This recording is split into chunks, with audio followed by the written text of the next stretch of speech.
Hey, everybody. Welcome to episode 18 of Retro Wrestling here on the Retro Wrestling Archive. I'm your host, Gene Jackson, and today we are going to be reviewing an episode of Texas All-Star Wrestling from June 17th, 1985. And to help me do that, I'm going to be joined by my good friend and co-host for the week, Broadcast Bob Anderson. Bob, how are we doing? Pretty good, Gene. Yourself? I'm doing pretty well, man. I've known you for quite a while, and if there's one thing I know about Bob Anderson is that he loves him some good old Texas wrestling from the 80s. So I knew this would be something that you would be interested in. So let's get into it, man. Texas All-Star Wrestling quickly rose from the ashes of Joe Blanchard's Southwest Championship Wrestling. The television shows were taped in a venue called the Junction in San Antonio. The announcer was a man by the name of Steve Stack. The death of Southwest Championship Wrestling wasn't just a matter of Joe Blanchard going under. It was actually the direct result of some behind-the-scenes shenanigans of his business partner, Fred Barron, was actually responsible for it because he went and sold Southwest television time to Fritz von Erich behind Blanchard's back, putting World Class on in the San Antonio time slot on television, leaving Southwest only airing on Spanish-speaking TVs with just a few small English-speaking television stations in Texas still carrying Southwest wrestling. So eventually, Blanchard could no longer make ends meet, and he had to sell out to his partner Barron's, and he changed the name of the promotion to Texas All-Star Wrestling. And so anything you want to add up to that point? No, I did find one of the things that I thought was kind of neat and plays into what you were saying is that if anybody watches this show, they'll notice like the whole time Steve Stack's standing there with his microphone, there's a Spanish commentator or announcer standing next to him pretty much repeating. I mean, I can't say it's word for word repeating. I don't speak enough Spanish, but like they're both just standing there like right next to each other the whole time. Yeah, in the frame. It's very weird because granted, his mic's not going into the camera, into the feed, but you can hear him over there. I'm like, I actually think it'd be very odd. interesting to see the Spanish feed to see if they have like Stack turned down on their feed and you can hear that guy over. Right. So, but I just thought that was kind of neat that, you know, no matter what, like every time they were on camera, they were both there. So that would explain it since they were apparently on a ton of Spanish speaking stations at the time. I skimmed through this one time, and then when I sat down to actually watch it, whenever they come on, I'm like, who's this co-host guy? I'm like, he doesn't say anything. But then I realized he was talking, and that's when I turned it up and looked. I'm like, oh, that dude's a Spanish announcer. Like he's on screen at the same time as the English speaking announcer. Like I can't say I've ever seen that anywhere. I mean, they show you on WWE and other promotions where, okay, here's our English announce table, and then we take you over there, and then there's, yeah, these guys definitely innovated the Spanish announce team. So, but he's right there in the thick of it. So yeah, that was interesting. So if you're not familiar with Texas All-Star Wrestling, folks, many fans will know a young Shawn Michaels. This is, one of his early promotions. He's here with his mentor, Jose Lothario, Super Sock. What a weird name that is. He at one time was a tag team with another up-and-coming wrestler, Paul Diamond. They were a part of a team called American Force. But before Shawn Michaels was a part of American Force, as we'll see on this episode today, a young Nick Kaninsky was a part of American Force. And so you had Paul Diamond and Nick Kaninsky, two Canadians, teaming up as American Force, coming out to Bruce Springsteen's Born in the USA. I felt like it was the Rougeau angle all over again. We're all American boys. Not really. Some other familiar faces that some of you might be familiar with in this area that came through, not necessarily on this episode, but guys who worked in the territory: Lord Jonathan Boyd, Killer Tim Brooks, Bruiser Brody, Big Bubba the Terminator, Rick and Scott Casey. Of course, most of you know Scott Casey. If you don't recognize the name Rick Casey, you might know him better as Wildcat Wendell Cooley. Tiger Conway Jr., Austin Idol Dolan was here. Iceman Parsons, Jim Powers. It's a random name to have in the middle of that. Ivan and Scott Putski, And Billy Joe Travis was here in Texas All-Star at different points. Eventually, they would change the name Texas All-Star to USA All-Star during that little phase here in late 85 when everybody woke up one day and was like, hey, we sound too regional. Let's try to go national. And Mid-South became UWF and Southeastern became Continental and Texas All-Star became USA All-Star. And eventually it would meet the same fate as every other wrestling territory that decided, hey, we need to sound bigger. No, you just need to focus on what you're doing, pal. Tag team wrestling was heavily featured in Texas All-Star. Like we said, you had the American Force. You had Al Madril and Chavo Guerrero was a great heel team there. Iceman King Parsons and Tiger Conway Jr. were known as the Dream Team. You had the team of the Hoods, which was Ricky Santana and Tony Torres. So a lot of good tag team wrestling going on here in Texas, which isn't surprising because, in Mexico, they put a lot of, focus on tag team wrestling down there. So I guess we're ready to kick off the actual show here. If you don't have any other preamble here to throw in. No, sir. All right. So we start the show with Steve Stack being joined by Al Madril, who we very quickly realized is definitely a heel here at the time, as he speaks a little bit of some issues he's having with Jose Lothario. He manages to get in a line. The only thing Jose can box is oranges. I did want to point out their opening music sounded like it was composed by Mozart's far less talented younger brother. It was pretty terrible. Yeah, they picked that pretty badly, but it does feature a lot of Al Madril in the montage, so that made me quite happy because you will come to quickly find out this is Bob and Gene just loving on Al Madril for an hour. We didn't really care about the rest of the show. So yeah, we're both big fans of Al Madril, which some people find strange. But watch this episode. The link to this episode is going to be, here in the description of this show, and just go back and check this out. Al Madril is very underrated on the mic and even in the ring. So, and if anyone watching this knows how to get us in touch with Al Madril, I know he wants nothing to do with the business. We will pay him quite heftily for autographed 8x10s. So please get us in touch. All right, moving on. Yeah, we always got to put that out there just in case we find out somebody is watching the show. Like, I've been knowing Al for 25 years. I talked to him Tuesday,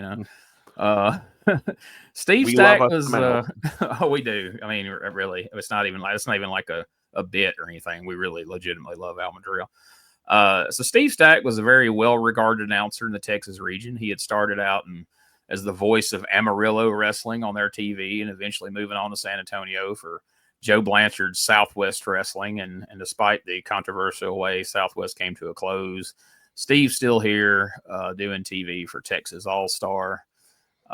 We get a promo from Al Madril here at the beginning. Let's hear a little bit of the interaction here with Steve Stack and Alberto Madril. Al Madril is here with me now. All you see is his back. He's got a match scheduled here on Texas All-Star Wrestling today. Also exciting, Shawn Michaels is here, the American Force, real exciting. The martial arts expert Kim Duck, Chavo Guerrero, and much, much more. And when I say much, much more, I'm speaking of 600-pound Voodoo Malumbo. So stay tuned. The hour of excitement about to begin with Texas All-Star Wrestling. Al Madril, you're smiling. It seems like everything seems to be going your way right now. Well, I'll tell you what, Stephen, I want to tell this to all these fans that are listening right now. Armand Hussein, to me, has probably got to be one of the greatest minds in the wrestling today because he brings in the likes of Voodoo Malumbo, because I told him I have a little problem with this big fat Bluto Terminator. If he'd do me a favor, he brought in Voodoo Malumbo. And now he also brought in the greatest martial art wrestler of all time, Kim Duck. You people are going to see him very shortly and see what kind of wrestler and how tough he is. Well, what about you and Jose Lothario, huh? You see this here? Eventually, Jose Lothario, myself, we're going to get together, just me and him. I don't want no outsiders. I don't want the Terminator. I don't want Chavo. I don't want nobody. I want to prove to these people who's tougher, Jose Lothario or Al Madril. Well, Lothario was 9 times a Texas heavyweight champion, 5 times a brass knuckles champion. Yeah. Well, Jose Lothario don't mean nothing to me, baby. The only thing he could box is oranges. Well, ladies and gentlemen, now let's go to our ring announcer, Marty Martinez, in the opening match. I love how he ramped it up there at the end. Like he's like, Mhm. oh, okay, we need to bring it here. Steve Stack's very announcery. He's very Yes, he 80s is. announcer voice there. Nothing wrong with that. But it just I can't tell stands you out. how excited I am to see Voodoo Malumbo, because I can't think this will be remotely racist. Yeah, we'll talk about Voodoo Malumbo when we get there. I'm not going to go into like big detail on everybody on this show, but the people who a lot of folks may not know about, that may not be easy to find information on, we're going to tell folks a little bit about. Yes. Them. So, here in this first match number 1, the Oriental assassin Kim Duck with the Honorable Armand Hussein taking on Dusty Woods, who some of you might know better as Dusty Wolf in other places. And not to be confused with Dale Wolf. No, not until Dusty Rhodes shows up. Now all of a sudden you can't be Dusty anymore. You've been jobbing as Dusty Wolf for 2 years, but now you got to be Dale Wolf. Taking on Kim Duck, not to be confused with Tiger Chung Lee. That's right. Some of you may know him better as Tiger Chung Lee. Now, before we talk about these guys, let's get a look here. So there you see, closest to us, that's Dusty Woods. In the far corner, there's Kim Duck. He's got his kendo stick. And check out the Honorable Armand Hussein. That is quite the look. Got the socks up to his knees. He's got the plaid shorts on. Here's a better look at that hat he's rocking there. That is something. I did some research on Hussein. I don't know if you did as well, but... I did, but we'll let you go first. All right. I have Hussein actually started wrestling in both the NWA and Japan back in 1959. Worked the WWF in the late 60s, even once teaming with Bruno Sammartino. Won the WWC Universal title in 1978, surprisingly not from Carlos Colon, but from Invader number 1. Wow. Then finally settled down in Texas, working as a heel manager in World Class and several other promotions such as this one, before retiring and eventually passing away at age 73 in 2007. Anything you'd like to add to that, sir? I had just that, and that he passed through Gulf Coast Wrestling over in Mississippi, where I was from. He was a 3-time Mississippi heavyweight champion. And of course, I first remember seeing him, as you mentioned, in World Class as a part of H&H Limited alongside Gary Hart. They kind of split a stable there for a little while. Of course, I don't remember it from 82. I remember it from the Legends of World Class Championship Wrestling that came on every day after school for quite some time there. On ESPN. As you mentioned, he's managing Kim Duck, who most people will recognize as WWF enhancement talent, Tiger Chung Lee. And again, he's taking on Dusty Woods, but most people know him as Dusty Wolf. Dusty Wolf, man, he did jobs for every major company in wrestling in the 80s into the 90s. He did have some successful runs in Puerto Rico and on the independents. He worked tons of international tours. Around 2011 or so, I was on a few shows with Dusty, and it was kind of wild. Dusty would work 3 times. He would come out in one of the opening couple of matches as Dusty Wolf. He would come back out towards like middle of the card, semi-main event as Mr. Wrestling 3. Then they would have intermission, and in the main event, he would come out as former WWF superstar Doink the Clown, and he would wrestle 3 times and try to get 3 paydays out of it. He wrote a very interesting book years ago that I read, and one of the fun facts in there, besides all his travels as an independent wrestler, he was actually Tiny Lister's handler during his Zeus run. Like, he was responsible, kind of how Tim White got Andre around. He was his Tim White, and so he got Zeus to the towns. He probably don't want to tell people this, but, he tried to work with him in the ring as best as he could, before shows and try to get him ready. And, people are critical of Zeus, but my God, the guy, he never had any formal wrestling training at all. I mean, he was just an actor. And then Vince was like, let's have a pay-per-view. And then next thing you know, he's having actual wrestling matches, playing the character from the movie as if Zeus really existed, which is all kind of weird, That's good shit, pal. No, it's like, well, why didn't Thunder Lips ever show up at WrestleMania then? Or Rocky as Rocky. But anyway, that's a whole nother ball of wax. But let's see a couple of clips here. commentary from this one that we. Yeah, that's what we want to say. Pay special attention because if a lot of people watch this on YouTube, but then a lot of people just listen on Spotify, Apple, and all that. Well, the main reason we're playing these is for the commentary. So check out clip number 1 from the Kim Duck versus Dusty Woods match. Kim Duck!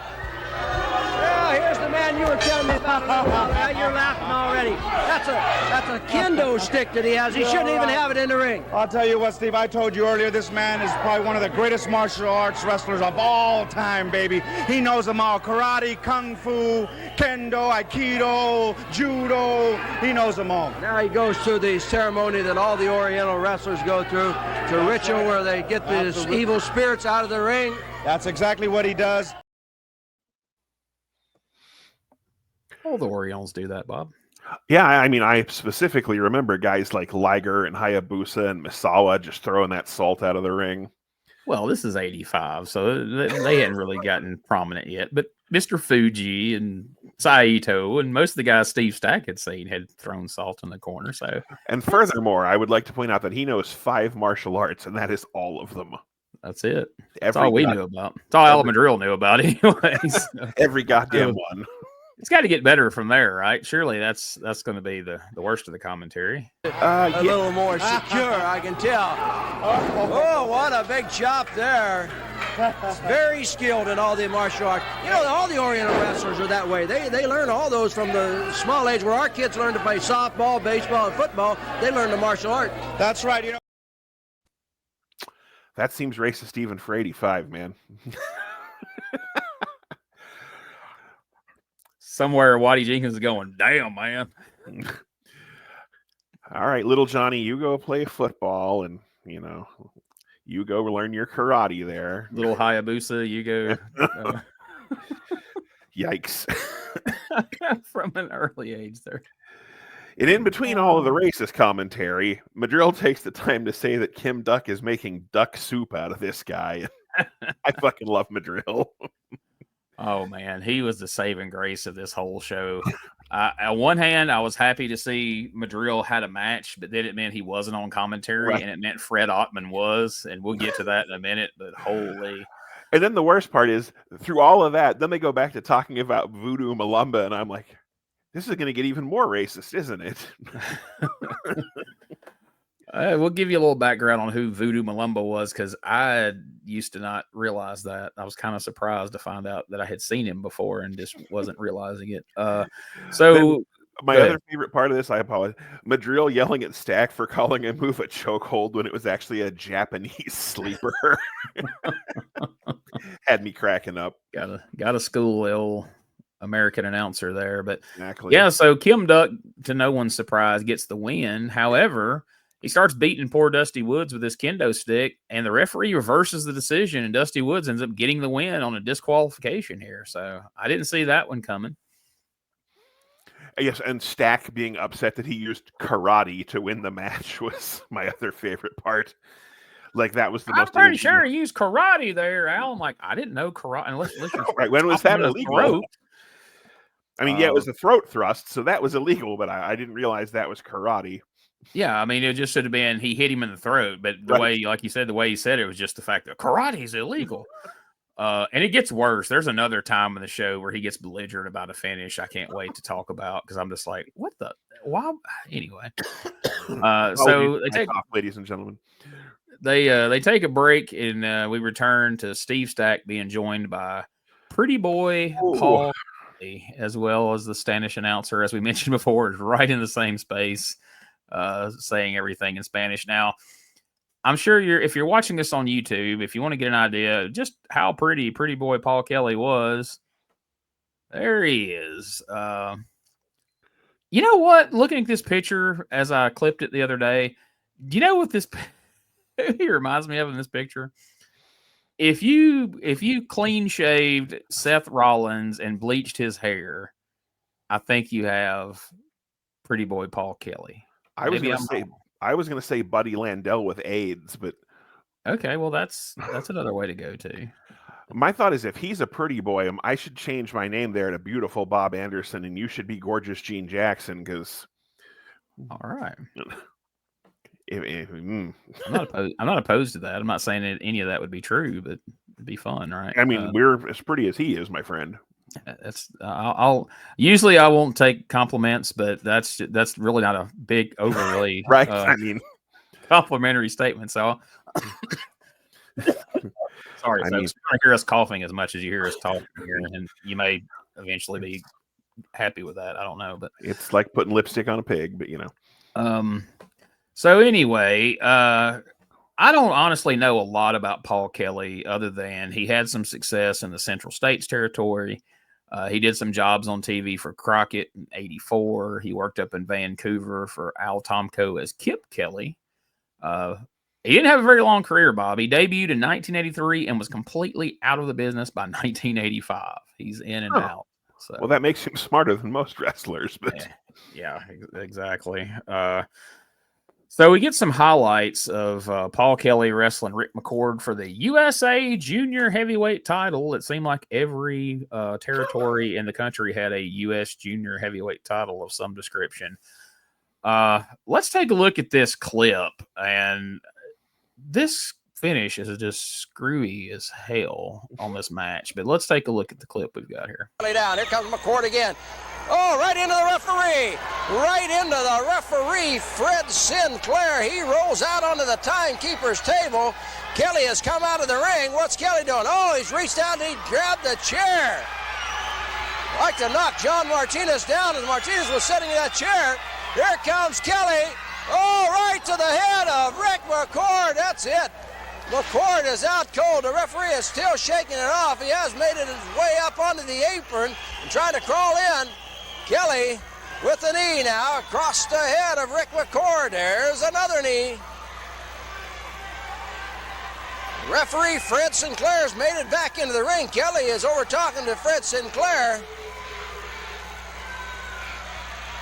Kelly going back to McCord, and there's that reverse neck breaker. It's won a lot of matches for Paul Kelly, and it may just win him. Oh, the referee counts one, and now he's asking for the bell.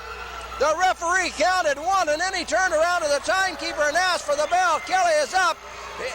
Did he win the title? No, the referee puts his hand down. He raises the hand of Rick McCord. What a strange turn of events there. Kelly. What a strange turn of events should translate into, well, that was fucking stupid. Yes. I have a few things I wanted to point out here. Firstly, Please. The bright red Miller beer ring mat, certainly a choice. Miller High Life, son. The good stuff. That is the champagne of beers. Absolutely. Secondly, and some people may disagree with this, but I don't care. I'm the one on camera and they're not. Really good to see a chair shot to the head again and not this awkward shit where they all try to position themselves to get hit in the back, whether it makes sense or not. Not great that he hit him with the wrong side of the chair. If you're familiar with how to do wrestling, he hits him with the wrong side of the fucking but chair. Still, I this modern shit where like they're standing staring at each other and a headshot makes sense and the guy turns around and bends over. So fucking annoying. Yeah. Lastly, was it me or at the end of the clip when the referee walks over and like puts his hands down, walks over, raises the other guy's hand, and then just looks like he's ready to fucking leave more than anything in the world? Like, I don't know if he got bumped too hard there. He just really wanted to get his $25 and hot dog and get out of there for the night. But that guy looked like he was so ready to be done with this shit. I couldn't help but notice that. I mean, I could only attribute it to the fact that he realized, maybe it was in that very moment that he realized how fucking stupid this finish was. Because, I mean, he gets bumped, the guy uses the chair, and the referee is starting to get back up. He hits the neck breaker. He goes down for the cover. The referee counts one, then disqualifies him for using the chair. Why did you count one? If you already knew he hit him with the chair and you're already going to disqualify him, what was with the one count? I mean, I know it was to mislead the audience ultimately, but from a common sense kayfabe perspective, that made no freaking sense. He was clearing out the cobwebs, Gene. Oh, okay. We'll give you that one, I suppose. But as far as Rick McCord goes, I spoke at length about Rick McCord on a recent episode of Retro Wrestling where Steve Pleasing and I reviewed a 1987 episode of World Organization Wrestling from Pensacola. And so you can check that out there for more on Rick McCord. And then we're going to be doing some more WOW wrestling, not we're going to do the one from Pensacola, not the women's league from. Oh, are you sure that wouldn't be better? No, I'm definitely sure it would not be better. I at least find the Pensacola wrestling interesting to talk about more so than truck driving mama or whatever the fuck they got going on over there. Well, we do get a fired up Rick McCord promo after this, which I mean is slightly better than the Paul Keller Pretty Boy promo that we get following it, and that's the end of this segment. Yeah, and I guess that's about all the time that segment needs. We'll just move on past it. We'll return after these messages. Hey everybody, Gene Jackson here, inviting you to check out the Retro Wrestling Review, where each week I'm joined by some great co-hosts who help me review classic episodes of USWA Championship Wrestling, and right now we are doing week-by-week reviews of 1993. But we don't just do reviews, sometimes we get a chance to interview some of the people who were there and lived it, plus do watch-alongs. It's a lot of fun, so check out new episodes that drop every Wednesday at WrestleCopia.com. And to find links to everything associated to the podcast, you can go to uswapodcast.com. Hey guys, Ray Russell here, curator of the WrestleCopia Podcast Network, inviting you guys to listen to many of the programs here as part of the WrestleCopia brand, including, but not limited to, the Wrestling Memory Grenade, currently covering the 1988 and the WWF project.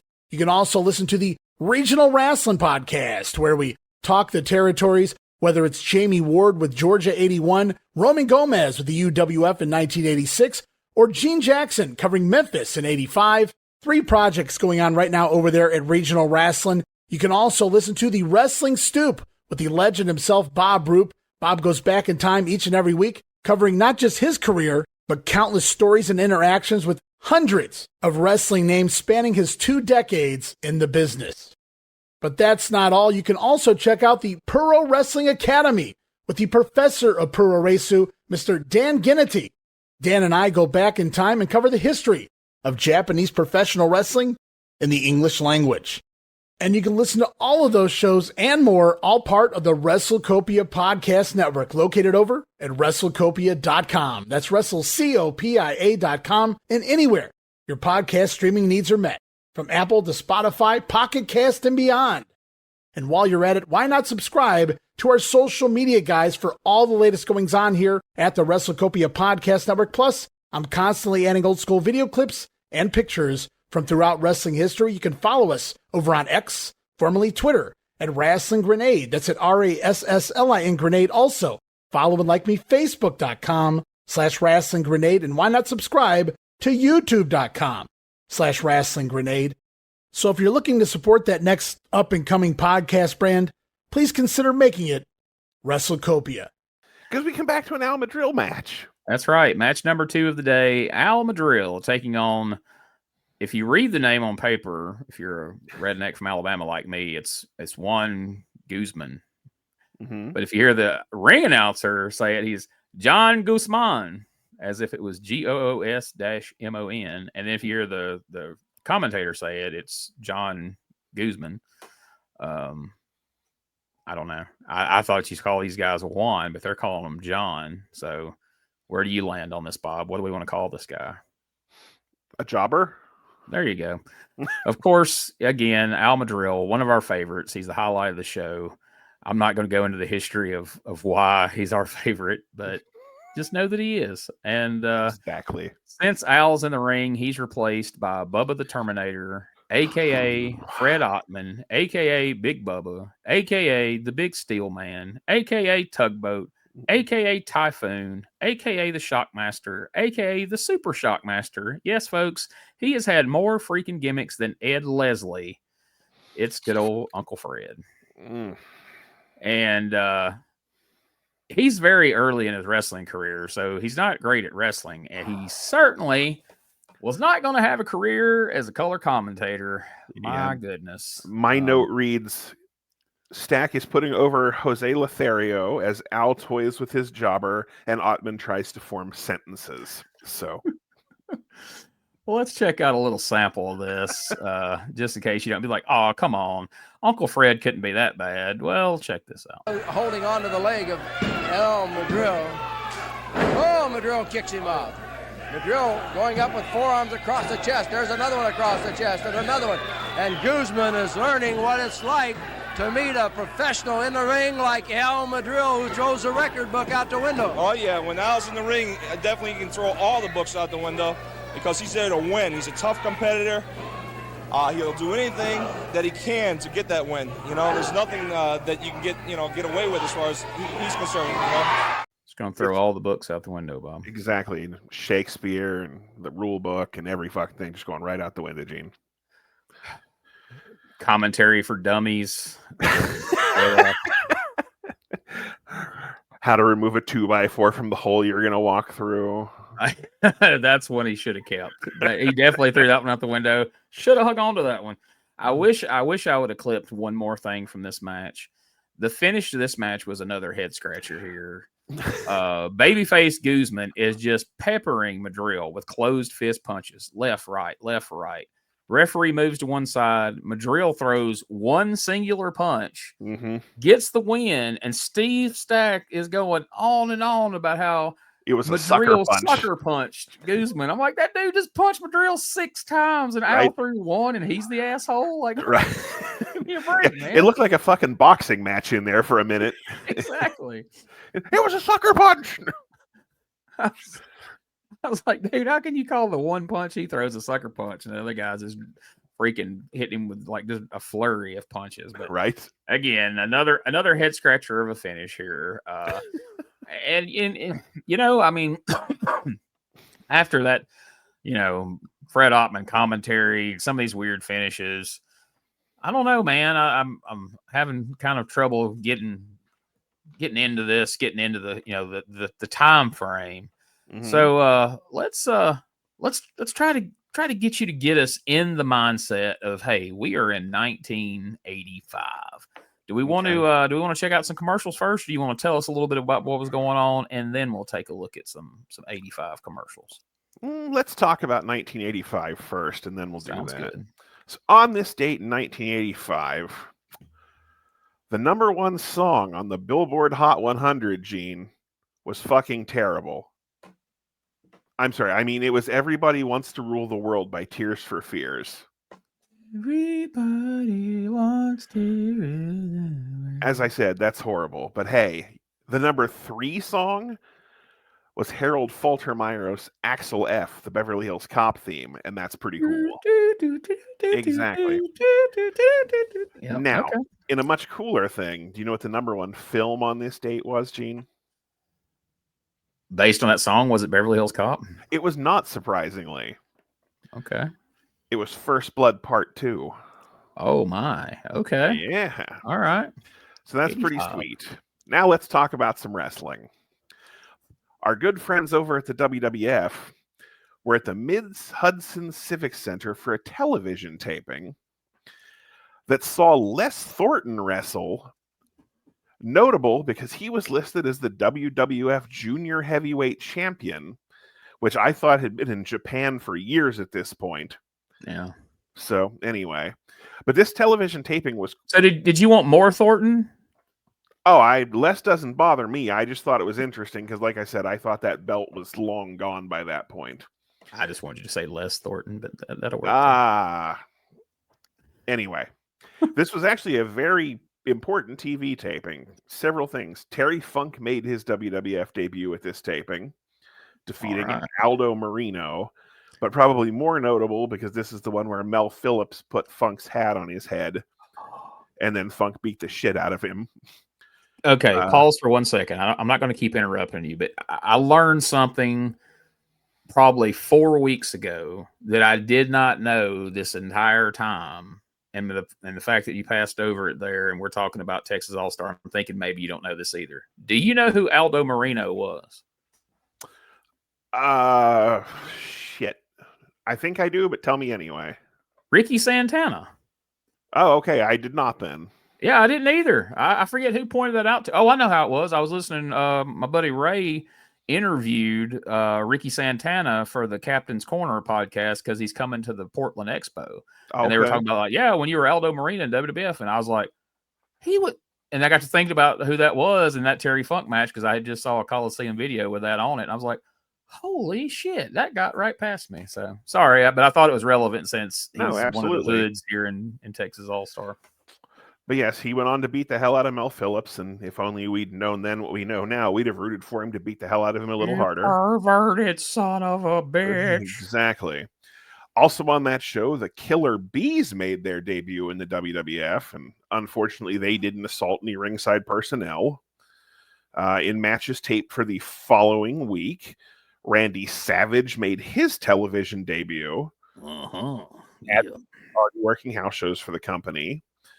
A Ricky Steamboat Don Morocco match was giving a whopping 4 minutes and 58 seconds, because why would you not want to give those guys longer?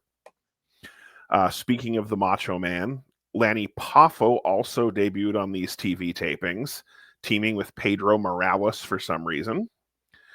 And then in the main event of the taping, Barry Windham and Mike Rotunda regained the WWF Tag Team titles from Nikolai Volkov and the Iron Sheik in a time of 3 minutes and 13 seconds, because Vince. Well, had you seen the Iron Sheik match and Nikolai Volkov match from 1985? I mean, agreed, but still, it's a tag title. Take 2 minutes off that match, put it on the Morocco Steamboat match. Fine. Now, same day, our friends in the Crockett Promotions were having a house show in Greenville, South Carolina, that saw Crusher Khrushchev defeat Starship Eagle, Kendo Nagasaki defeat Sam Houston, Jimmy Valiant and Manny Fernandez go over the Barbarian and Billy Graham. And Jimmy Valiant and Billy Graham on opposite sides. That's tremendous. And Buzz Tyler defeat Ron Bass in a bull rope match. Then there was a main event of Dusty and Magnum against Telly Blanchard and Abdullah the Butcher in a cage. And apparently they fucking hated the people of Greenville, South Carolina. The Lost Horseman, Abdullah the Butcher. Right. Although, there's those pictures of him in suits with a cigar, or he could have fit in with the Horseman if he really needed to. But I really want to know what the people of Greenville did to deserve that card. Well, in another universe somewhere on a message board, that would have been Demolition Smash taking on Waylon Mercy in the opening match there. I mean, that would be that's pretty good stuff. And then you got Mercy Daddy, handsome Jimbo taking on 1985 superstar Billy Graham. So, I mean, is he Kung Fu Graham at this point, or is he just broken down superstar? Broken down superstar, I think. Okay. And that last comment was a shoot that no one else is going to get, but I laughed. Okay, as long as you got it, we're good. If you thought that show was great, also on this date, for some reason, the AWA was in Asbury Park, New Jersey. Home of Bam Bam Bigelow. For a card that saw Larry Sabisco take on Baron Von Raschke. Ooh, banger. Mr. Electricity Steve Regal take on Rock and Roll, I Like to Touch Little Girls with My Pole, Buck Zumoff. Crystal Monroe take on the Nature Girl. Brad Reagans versus Larry Sharp. And Billy Robinson and Mr. Saito take on Kurt Hennig and Steve Olsonowski. And people wonder why this company fucking... That Crockett card's looking pretty damn sweet right now, ain't it? Right? If only Buck Zumhoff and Mel Phillips could have drove off a fucking cliff somewhere together. Right? Why weren't they driving Magnum TA's car? Over in PNW, I couldn't find a card, but Mean Mike Miller was your champion, which he would hold for another month before losing it to Ricky Vaughn. Hey. Yeah. Speaking of claws. Over in Gene's neck of what Gene was watching at the time, Memphis, to the surprise of absolutely no one, Jerry Lawler was the Southern Heavyweight Champion. Though in about a week, he was going to lose that title to the man, the myth, and the legend himself, Bodo the Witch Doctor.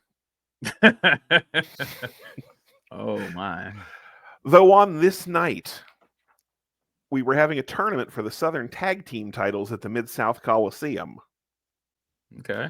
A tournament that saw such teams as Jerry Oski and Jay Youngblood, Billy Joe Travis and Ron Sexton, the PYTs, the Sheep Herders, the Fabulous Ones, all right, and the team of Jerry Lawler and Nick Bockwinkel. Wow, that's fun. Would you like to guess which two teams were in the finals, Gene? You had to have the Fabulous Ones there. That is correct. 85. They won the tournament. Can you guess who they defeated in the finals? PYTs? Billy Joe Travis and Ron Sexton. What? Who defeated Jerry Lawler and Nick Bockwinkel in the semis by disqualification to get there.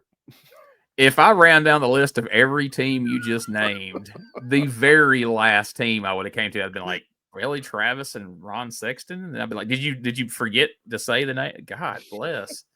Because, I mean, we're covering 85 over on the Regional Wrestling Podcast, and Billy Travis has been a jobber we're all the way up to June, and he's still a jobber. Well, on June so Ron Sexton. On June 17th, that happens. So I just spoiled that for you, buddy. Wow. All right. Speaking of Mid-South, with Mid-South Coliseum, over in the land of Bill Watts, the Nightmare was the reigning North American champion. But we're not AKA Moondog Rex, Randy Cully, Dead-Eye Dick. Yeah, not Ted Allen, but Randy Cully. I couldn't find a record of any Mid-South show on the 17th of June, but the day before there was a piss-poor event in Donaldsonville, Louisiana, that saw Tom Pritchard wrestle twice, one other match, and then a main event of Jake Roberts and the Barbarian defeating Brad Armstrong and Brickhouse Brown, and that was the whole card. Wow. But the reason for that, I believe, was because that same day, the rest of the crew was at a star-studded show in Houston, which ties into where we are in Texas. And listen to this shit. The opener was Bill Dundee and Eddie Gilbert. The rest of the show saw DiBiase and Dr. Death against the Guerreros, Ray Candy versus Wendell Cooley, the Snowman versus Dutch Mantell, Randy Colley versus Terry Taylor, the Rock and Roll Express versus the Fabulous Freebirds, the Dirty White Boys against the amazing team of Bill Watts and Private Terry Daniels, and a main event of Jim Duggan and Kamala. That's a pretty damn star-studded show. You kidding? Since Cooley and Ray Candy, that's what I'm talking about. I'm actually excited for that match, but I mean, you just know I'm a fan of. Since we're talking about Texas, World Class was still a hot product at this point, and while it wasn't quite as good as it had been during its peak, it hadn't reached the depths that we were soon to see it go to. No. Chris Adams was reigning as the American champion. The Fantastics had the tag team gold, and the trio of Brian Adias and Kevin and Kerry Von Erich held the six-man tag titles. On this particular date, they were in Fort Worth for a show that had the likes of Iceman Parsons, Killer Brooks, Scott Casey, and Rip Oliver. The main events, to no one's surprise, saw Kevin Von Erich defeat Chris Adams and Kerry defeat Gino Hernandez, because this is Texas and they're the Von Erichs. And finally, Gene, 2 days earlier on June the 15th, Carlos Colon defeated Dory Funk Jr. to begin his third reign as the WWC Universal Champion. Of course he did.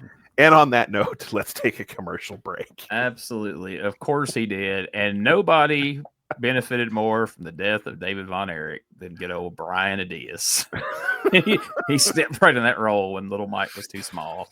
Here we go. Let's see some commercials from 1985. We'll return after these messages. You can make World Wrestling Federation superstars twist, turn, do things they never thought they could do. Camel Clutch, the Iron Sheik can do that.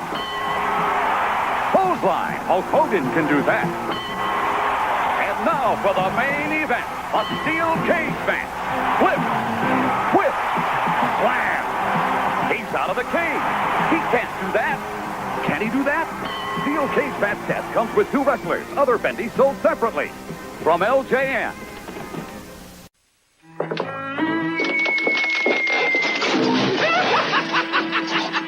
Every time folks eat Super Fruity Bonkers fruit candy, makes a big hit.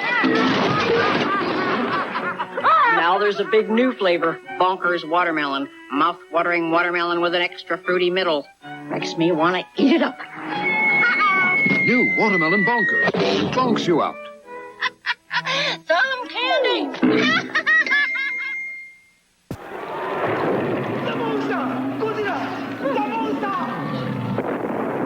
We must stop Godzilla before he destroys the city. Oh, what could he want? Unless we find something to appease him. We're doomed! Hold out, hurry out of the ordinary. Hold out for Dr. Pepper. Get a grip, get a lock, get a hold on everyone. You'll have all the thrills, all the fun. Bring home all the action. And down the WWF superstars. Bring home all the action. From LJN. I got to tell you, I remember that Bonkers commercial. I swear I wouldn't have thought that was all the way in 85. Man, I remember it like it was yesterday. And there's 1985.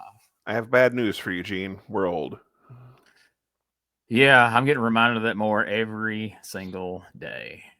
Ugh. I just like the part where the Iron Sheik's at the school because I'm like, was he looking for one of these kids that had crack? I would have assumed he was not allowed anywhere near a school, but guess this is before that. But so match number 3 on the show, it's Shawn Michaels versus Ken Johnson. Yes, folks, that's Shawn Michaels. Yes, Ken Johnson. Oh wait, no, not Slick, but so. You mentioned at the top of the show that the intro music left a lot to be desired. Holy shit. Before we even get into anything about this match, I'm about to play a clip. Listen closely, folks. Turn up the volume on your computer or your TV or whatever you're listening to this on. Are you talking about Sean's Oktoberfest music? Yeah. My first thought was, so I'm used to watching things with shitty music, you know, overlapping it because Peacock or WWE Network has had to go back and edit it.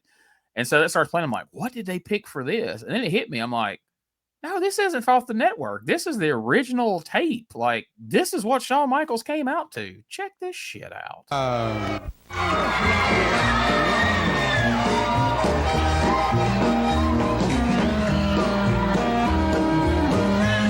Weighing in at 230 pounds from San Antonio, Texas, Shawn Michaels.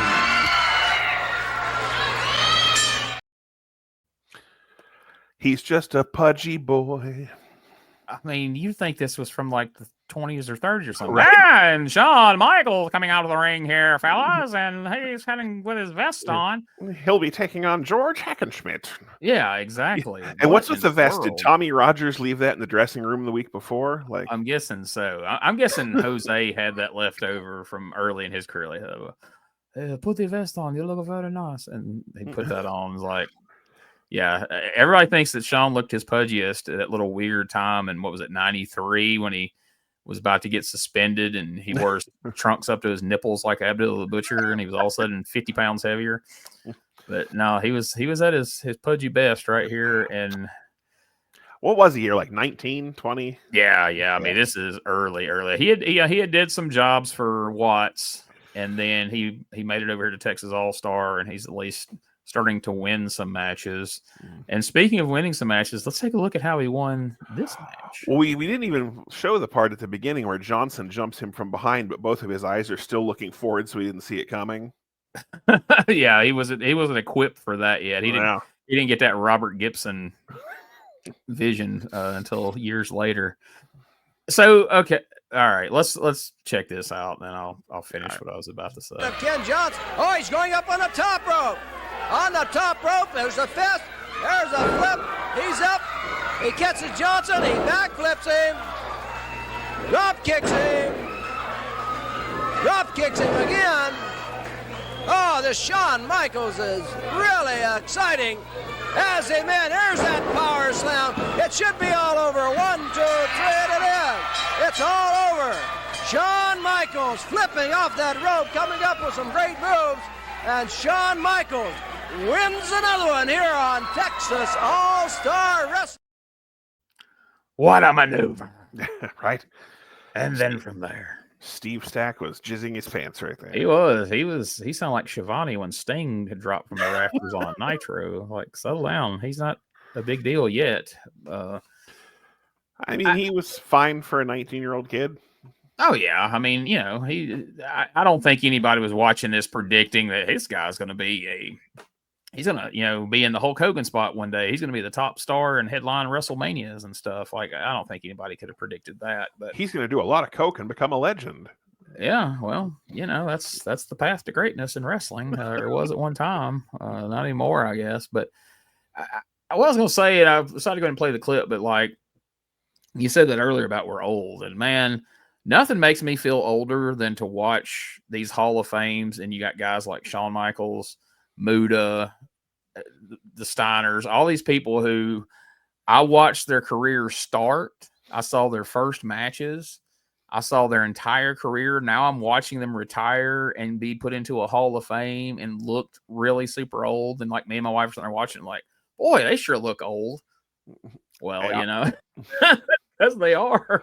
Nope, I understand. And Tom didn't stand still for us either there, hun. And she's like, what? But man, I've come to realize guys like us, we've seen a lot of guys start and seen them finish. And so it sneaks up on you, man. I always thought I would be keenly aware when I was getting old, but it just it stuck up. And one day I was like, oh, when did this happen? Shit. I'm that guy now. I'm yelling at kids to get off my lawn. Yeah, I'm talking about how much better it used to be, and exclusively only do a nostalgia wrestling podcast now because I refuse to watch any of this new stuff. So I'm that guy now. Now I'm not quite as belligerent about it as some people do, but then again, I don't get paid the money some people do to be belligerent. If you know, paid me that kind of money, I'd yell and cuss and call anybody that you want me to a motherfucker every week if I needed to. But you'd have to buy a tennis racket. Yeah, I got one. I was on the tennis team in high school, a little known fact. Anyway, that's completely true. That's 100% not a joke. Post-match, we cut to Al Madril, who cuts a promo on Michaels, who recently stuck his nose into a situation involving Alberto and Chavito.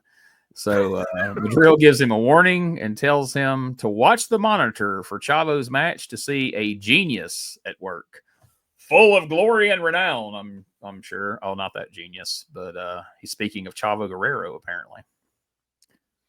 So Right. I know you thought very highly of this match. You told me that I think you watched it twice. You said, is that accurate? Oh, the upcoming match? Vinny Valentino. Yeah, this was a match that took place in a ring. Let's take a look at a clip from the promo first, though, before we get to match number 4. I knew you could do it. He thought he had me, but he didn't. Shawn Michaels, you did a bad, naughty thing. Your parents never taught you good from bad. You messed around with Chavo. You interfered. And I'd like for you people at home to see what I'm talking about. You talk about the sweet San Antonio boy. He never does anything. Roll that tape. Let's take a look now at the Freeman Coliseum when Shawn Michaels came into the match where Chavo and Al were battling it out. Here's the action. While the Bandoleros are already in the ring. Never mind the Bandoleros. Keep watching the screen now. There you see. There he is. Shawn Michaels, he's got no business coming into the ring. He wasn't in the match. He was not booked in the match. This was a tag team match. Now look, he's getting the Bandoleros evidently. He got it from my corner. Now you keep watching this. Not only did he hit me, but he's giving the Bandoleros to Jose Lothario so that he can go over there and hit out Madril. Now there it is right there. There's the evidence. Nobody can lie. Nobody can say he did not interfere. It's plain and clear, right in color. Well, what makes you think that Michaels would What do you mean, stand what by? makes you... Did you see the film? Did you see the VTR? Am I a liar? That's a TV lie. He came in there. He had no business. He put some scars in my head every time I look at my pretty face in the mirror now. I'm going to see Shawn Michaels scars on there. Well, Shawn Michaels, you want to become a big leaguer. You want to play in the big leagues. Come on, boy. I am challenging you. I am making you a favor, okay? I'm going to do you a favor. I'm going to let you wrestle with the former world champion. And you're from San Antonio. You want to show all your little people here how tough you are. Come on, Daddy. Get in the ring with me if you got the guts. He's making him a favor. He is. He is going to. Did you see the VCR, Gene? Yes. He's not a liar because the VTR. I do believe we just skipped over the whole Vinny Valentino Chavo match, and that was the post-match promo, and that is perfect. Yeah, I got my listings out of whack here, but yeah, Chavo wrestled a guy named Vinny Valentino, and it sucked. But Valentino was never a big star anywhere, but he worked in a ton of different territories: Central States, Portland, Stampede. He worked up in Nova Scotia, Memphis, Florida, Mid-Atlantic, Mid-South, tours of Japan. And I'm always amazed that back in this time period, you had guys who could work that many places, and it clearly did them no good. Yeah. The only thing I highlighted from that match was, other than Chavo being way better, was that Steve Stack was selling the arrival of Private Terry Daniels. Ooh. When the best option is to promote Private Terry Daniels, it's not an option. It's not a great match happening right then. But I guess if nothing else, that last clip proves that all that bullshit about Jose Lothario being Michael's mentor that we had to sit through in the 90s was at least not kayfabe. So no, it was true. And we talked about us feeling old. How did Jose Lothario ever see a match of himself from this time and think, I still got it? I'm looking good in there. I need to keep wrestling. Like, he looked like he was 87 years old out there, barely could move. And that was in 85, not when he came back in the 90s. Yeah, he's out there having matches with Jim Cornette on pay-per-view in the 90s, well after the 10 years after this. So, my goodness. All right, so match number 5. The American Force, Paul Diamond and Nick Kaninsky, as we mentioned, born in the USA place. Let's check out the entrance of the Canadian American Force.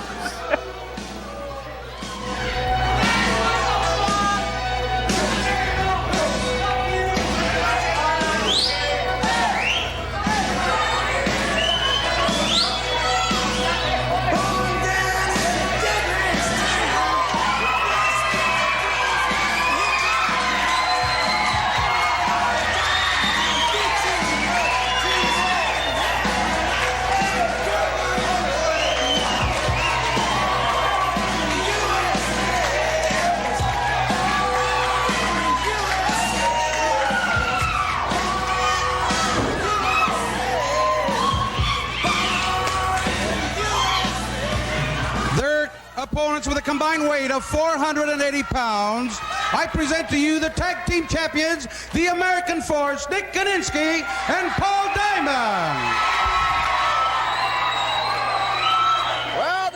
All right, the Can-Am Force. Got it. There they are. They've got their standard 80s babyface satin jackets on. I got to get one of those. I want one of those Ribera jackets from Japan. Now that I've got a possible source for them, Doug still goes over there every now and again. If I can talk him into getting me a Ribera jacket, that'd be pretty sweet. If not, I'll have to buy a knockoff from eBay and then tell everybody that Doug got it for me from Japan. So, either way, I'm on. Probably shouldn't have said that on the air. You need to edit that well, out. we can cut that. We can cut that out later. So their opponents tonight are the Samoan. Period. Yes. And then there was some other partner from Mexico, and they said his name like 32 times, and I never was able to figure it out. Arando. It's A-R-A-N-U-D. Or, I'm sorry, A-R-A-N-D-U. Okay. I couldn't find shit on that guy. I don't know. He's from Mexico. He's going to be the Mexican, and he's going to team with the Samoan. The Samoan also wrestled as Super Samoan Sakalia. Okay. I like on him. The Samoan had an afro with a rat tail, and that was pretty fucking impressive. It's a Texas Samoan for you right there. I was rooting for him, and then I think, as everyone knows, Paul Diamond would end up being in the AWA with Pat Tanaka as Bad Company, and then go on to be Kato of the Orient Express, then go on to be Max Moon. Yep. And then I did some digging on Kaniski because I knew him, but I didn't, know. So he gets replaced by Shawn Michaels in the American Force and would be out of this company working for Pacific Northwest by 1986. He would also get a chance to do some work for the WWF on the house show circuit. And recently, as in in 2024, made claims that he was propositioned by Terry Garvin, and his refusal to do Terry Garvin is what led to him not getting a run with the WWF. Wow. It's just like Ico Pro. You got to want it, Bob. If you're not willing to do what it takes, it's on you, pal. So we'll take that for what it's worth. Why would you even bother to tell that in 2024? Because, all these guys, they would have had their shot, but yeah, Pritchard didn't like him. Vince didn't like him. A few more years, I'm just going to tell everybody the reason Beaver. Memphis Monroe didn't make it in WWF because he wouldn't sleep with Pat Patterson. So, or what's Bucky Beaver, motherfucker? Oh, fucking. Why can't I think of that sumbitch's name? Oh, crap. Kevin Dunn. There you go. Anywho, then did we clip any of this match? No, all we got was the entrance. But okay, we didn't need to. This is standard babyface 80s tag team 101. Like Paul Diamond's in there hitting body slams like Violent J hitting hip tosses. Yeah, when I saw the satin jackets, I knew what this match was before even the bell rang. Like the finish was literally Kaniski body slamming Diamond onto the other opponent. Like, I mean, yes, Jesus. You American and I Strike Force, right? Like I said, yeah, the Can-Am Force.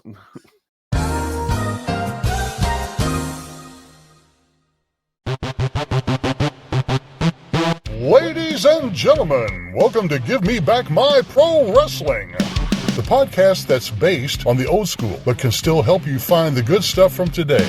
Jimmy Street and the Plastic Chic, Jared, are the undisputed tag team champions of the wrestling podcast world. From thought-provoking topics to superstar interviews to action figure expertise. This team does it all, and all they ask is, give me back my pro wrestling!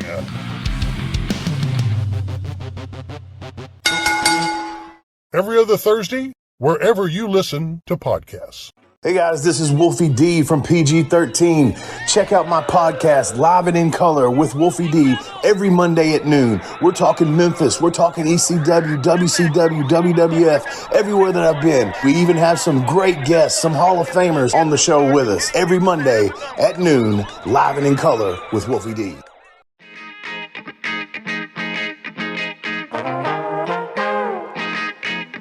Hey, it's Bob Smith, and guess what? The Outdated Wrestling Hour is now part of the WrestleCopia Podcast Network. But hey, no fear, you're still going to hear the unique guests, comedy, music, authors, journalists, funny people. Who knows who's going to end up on the Outdated Wrestling Hour? Remember, it's all new and all old. So check it out in the WrestleCopia Podcast Network and wherever you get your podcasts. Listen if you know what's good for you. This is Wrestling Nostalgia, the podcast that dives into wrestling history. Hey, wrestling fans, I'm Dave Dynasty, and if you enjoy podcasts that are knowledgeable and history-driven, then Wrestling Nostalgia is for you. With great guests and fun interviews, there are over 200 episodes in our archives. We chat with several first-time guests and often cover topics not discussed on other podcasts. Look up Wrestling Nostalgia on your favorite podcast platform and visit all of our links at linktree/WrestlePod. That is linktr.ee/RASSLEPOD. And remember, wherever you go, whatever you do, be good, be safe, and keep on growing. Next, we get a segment where Fred Ottman has recently turned babyface, split away from the honorable Armand Hussein. He's now been paired with Jose Lothario. Because why not? And luckily, why did Jose never come team with Tugboat? I know. I didn't. I'm sure Tugboat had a boyhood dream, just like Shawn. No, we don't care about his boyhood dream. Tugboat could have won the fucking 91 Rumble, and then Jose could have showed up. Could have been Tugboat versus Slaughter. On his knees, holding that belt in front of his face, crying. Exactly. Imagine Tugboat coming down on that zip line, taking out 5 rows of people. Exactly. He could have been in the fucking ring with the belt in one hand, doing the fucking doot sound with his little white hat on, and Jose behind him crying. Exactly. God, that would have been a fucking great image. Fucking, he could have saved America from Slaughter. I'm going to say something terrible right now. You're probably going to hate it and want me to cut it out. But had he done that, had Tugboat done the zip line and wiped out and took out probably 10 fans, they probably would have did away with that kind of stuff. It might have saved another person's life. I won't even say their name. But no, I'm good with that. Yeah. Anyway, let's check out some of this. And don't blame me. I didn't pick this clip.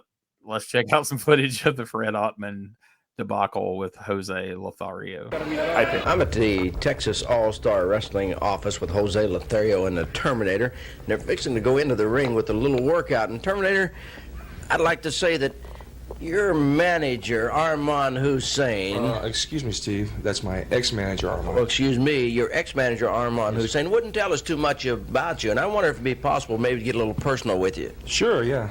Well, first of all, I'd like to know maybe where your home is. Where do you come from? Well, I'm from Huntington, West Virginia. I'm a hill boy, you know.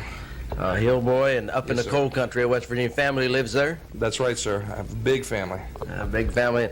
Jose, you're going into the ring in just a moment with the Terminator, and I know it's a pleasure to have to work with somebody like him. That's true. You know, a lot of people been asking, why did the Terminator, switch sizes? He left the Armand Hussein or whatever his name is, and I think when I saw the man, he's got a lot of potentials and a lot of ability to be a great wrestler, and that's when I talked to him and decided to be on my side. Well, we get a lot of fan mail from around the United States asking about the Terminator. And well, hey, Steve, can I ask you to do me a favor? Like, you and friends who come to the matches, I'd like you to, and them to call me what my family and friends back home call me. What is that? Bubba. Bubba? Well, if anybody weighs 405 pounds, you can call him anything he wants, right? That's right. He wants it to call Bubba, we're going to call Bubba, whatever the man wants. Okay, thank you very much. Bubba the Terminator, we're going to the ring with you and Jose. You fans join us and see how they work out. If he wanted me to call him a Bubba, I call him Bubba. Hey, Gene, can I get you to do me a big favor and just call me Bob? That'd be great, okay? I don't think he wanted to be called Bubba the Terminator. I think he was saying just call him Bubba. And then he's like, all right, Bubba the Terminator. I was like, that is so much worse. Bubba the Terminator. Hey, I'm a heel boy in West Virginia. The first thing I thought as I was looking at Jose Lothario, I'm just a heel boy. Oh, he can team with the Pudgy Boy. They can be a team under Jose. Man, if you think about it, if they had kept at this, fucking Shawn Michaels and Typhoon could have been the Rockers. Can't you picture Typhoon running out there doing this fucking gimmick? I mean, would they have been the Rockers or would they have been the Tugboats? Like, would they have... Oh, that would be even better. Fucking Shawn in the striped shirt doing the fucking... hat, the freaking sailor hat on, and... I mean, Shawn could have even maybe done the pipe like Popeye. And, right? He had the eye for it later. Shawn definitely did the pipe. Well, yeah, that, and he had the wonky eye and all that. So, West Virginia guy right there. Yeah. Got to make you proud. I mean, maybe he and Bully Busick knew each other from their time in West Virginia. I certainly hope so.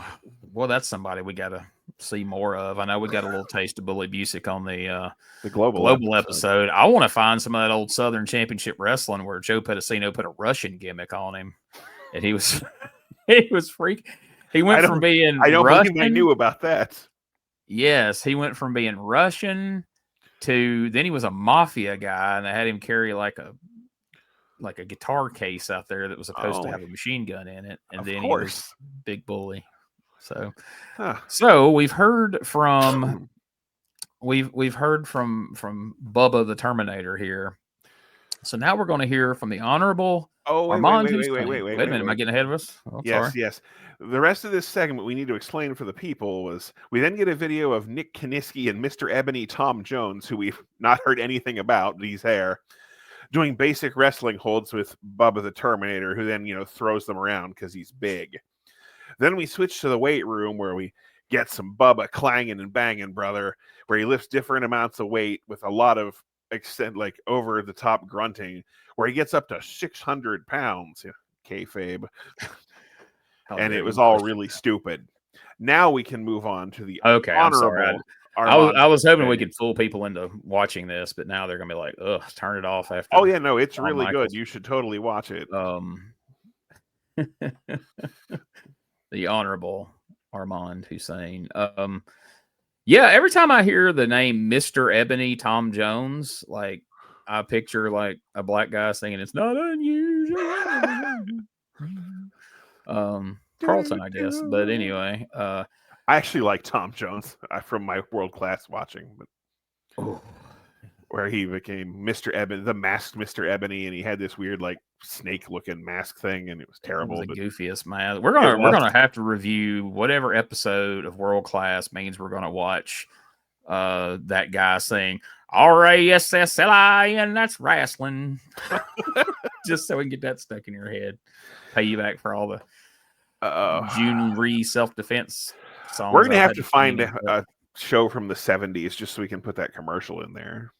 Yeah, I didn't realize till after the fact. That's why you tried to sell me on that Gulf Coast episode, is if you were trying to work in the June Ree commercial. I was like, that was odd, but then I thought, I know what game he's playing here. Then we'll have to find a reason to play the Big Loader commercial.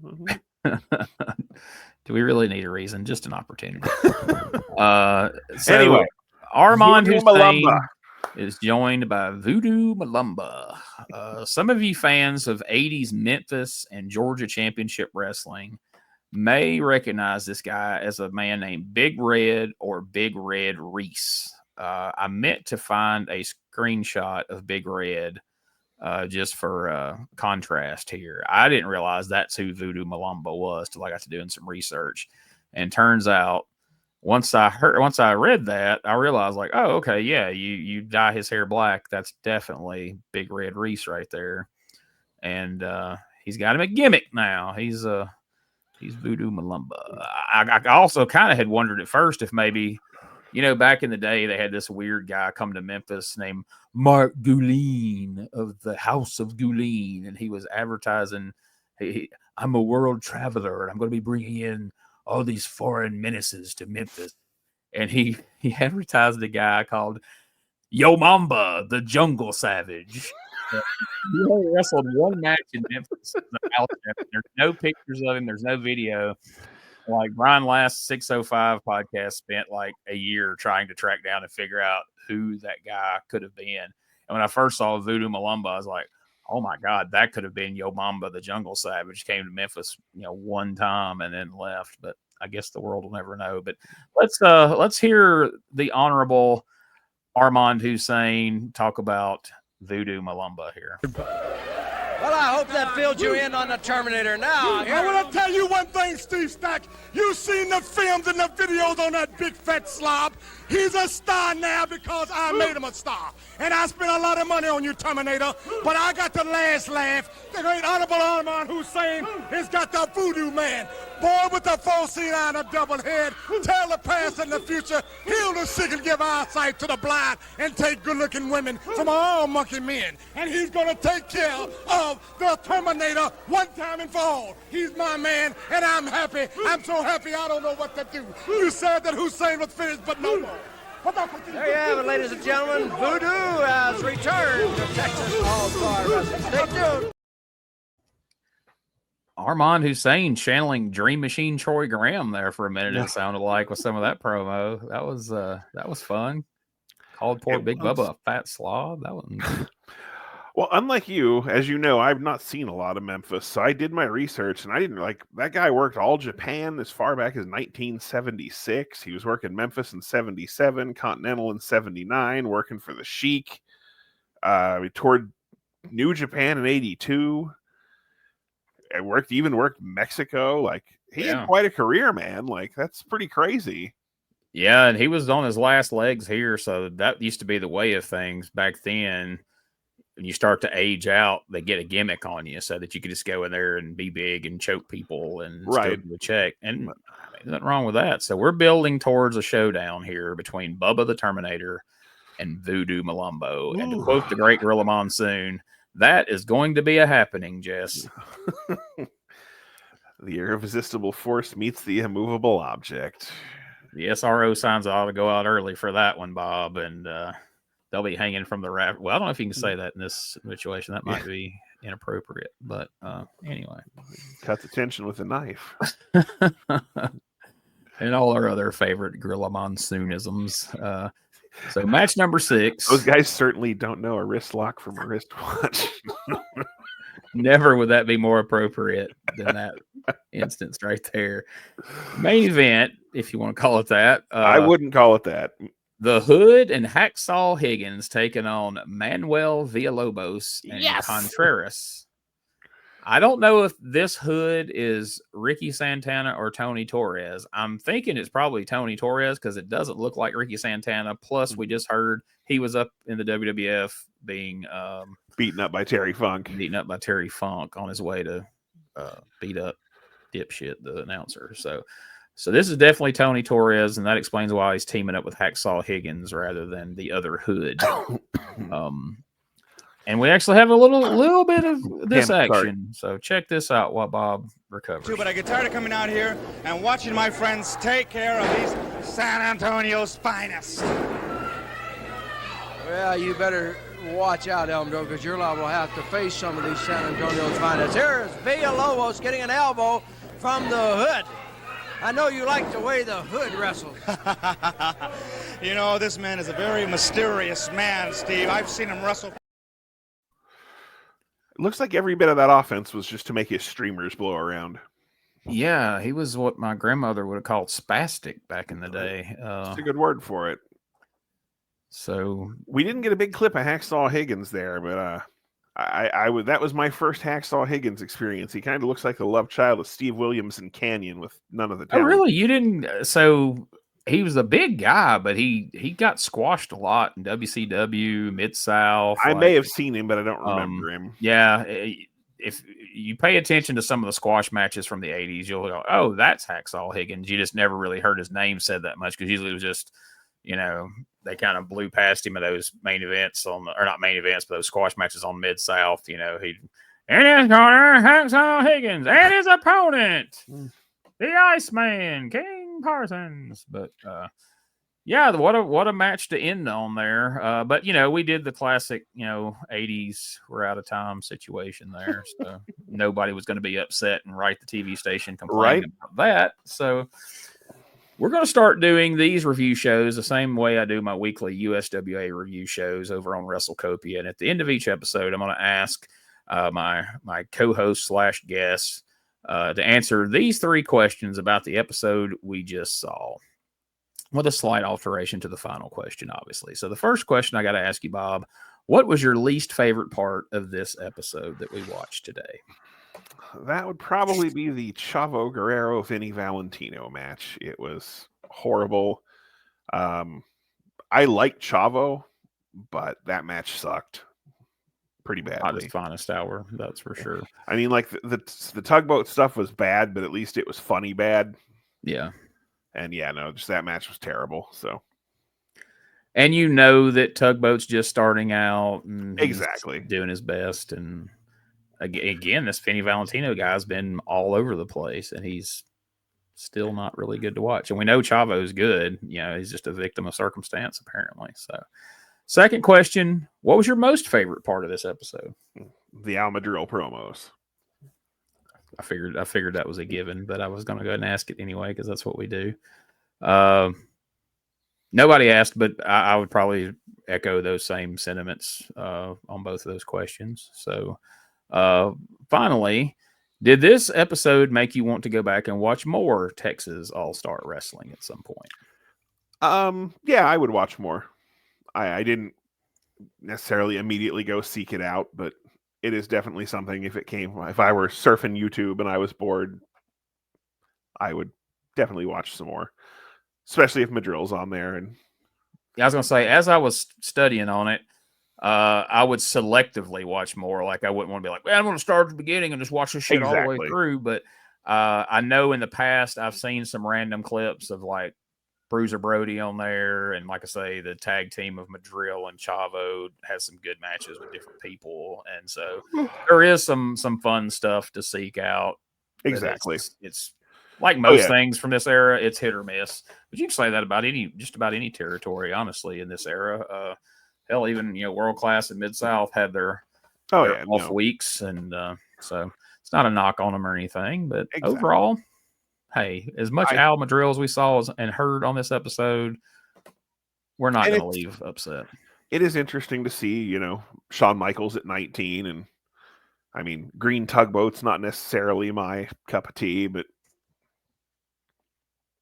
And like you said, if people like Brody or Scott Casey or those kind of guys were there, I'd definitely give it a watch. So. Yeah, there's some good stuff with Scott Casey here, randomly thrown out. But we'll probably circle back to this at some point. But we'll see what you pick next go around whenever you return for another review next month in January, I hope, and we'll see what you come to the table with, and we'll check that out. Eventually, you mentioned a couple times, we're going to have you watch some Memphis because you really hadn't watched much Memphis. We'll probably dip back to the 80s because I'm watching all this 90s USWA right now, and I kind of got a hankering for some older Memphis. I know you, like me, are a Buddy Landell fan, so there's some really good Buddy Landell stuff. We might even give you a taste of the Bill and Buddy era of Memphis when Bill Dundee and Buddy Landell was running roughshod there, and Lawler and Dutch Mantell was teaming up against them. There's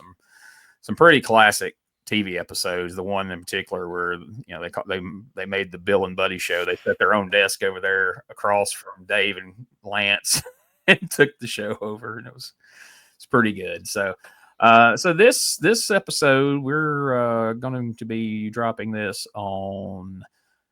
This will be coming out at midnight on the 3rd of January. So hopefully you had a great Christmas. Hopefully you had a good New Year. And we're kicking things off here with Texas All-Star Wrestling on the Retro Wrestling Show. But I'm sure this will be bigger than that Tokyo Dome shit. So absolutely. So we got some fun stuff coming up. I got some interviews lined up, but we're gonna be doing some more reviews, and I've kind of got me a rotation of folks here that I can kind of call on that are having fun doing this, like Bob, that enjoy doing these, so that I'm not bugging people to do it every week. I can rotate in and out from month to month. So if you watch this and there's something that you would like to suggest, you think we would like, or you would like to see a review of, by all means, you can contact me at genejackson95@gmail.com, or you can look me up on Facebook. Shoot me a message, and we will take that into consideration, and I will choose the proper guest / co-host that I think will want to watch it and be enthusiastic about it. So everybody has kind of their cup of tea of what I'm kind of figuring out of what certain people like and what certain people don't like, and that kind of thing. So me, I'll watch anything if it's interesting, especially a lot of the stuff that I have some knowledge of, but I haven't seen much of it. I like going back and reading about some of these people that I've only heard about in some instances, and then realizing that, I didn't think I know who Voodoo Malumbo was. Turns out I did. And like you said, here he's got this big history. And initially, when he pops on the screen, I'm like, all right, they just found some fat dude and painted him up, put a gimmick on him. And it turns out, no, this guy's been wrestling for a long time. It's been a lot of places. So I don't know, man. It's interesting stuff, and it's fun to go back and learn about the history of our beloved wrestling. And like I say, I don't watch a lot of current stuff. What I hear, all of a sudden, AEW is going to be on Max, which we tend to have most of the time. It seems like we get Netflix for free right now through my wife's school. Somehow they think it's going to help you study to have Netflix. So I don't know. I may watch some current stuff from time to time, but personally, I prefer watching all this old stuff. So, well, maybe next time we'll watch some Glow. Oh, Jesus Christ. We might at some point. We might, because you're going to get me with it's old. So, there's that. So I can't. A lot of things people are suggesting to me, I'm able to shut it down because I'm like, it doesn't fit the criteria. It's not old enough. Like if I pretty much won't do anything on this show past like maybe like 93 or 4 or 5, somewhere in there.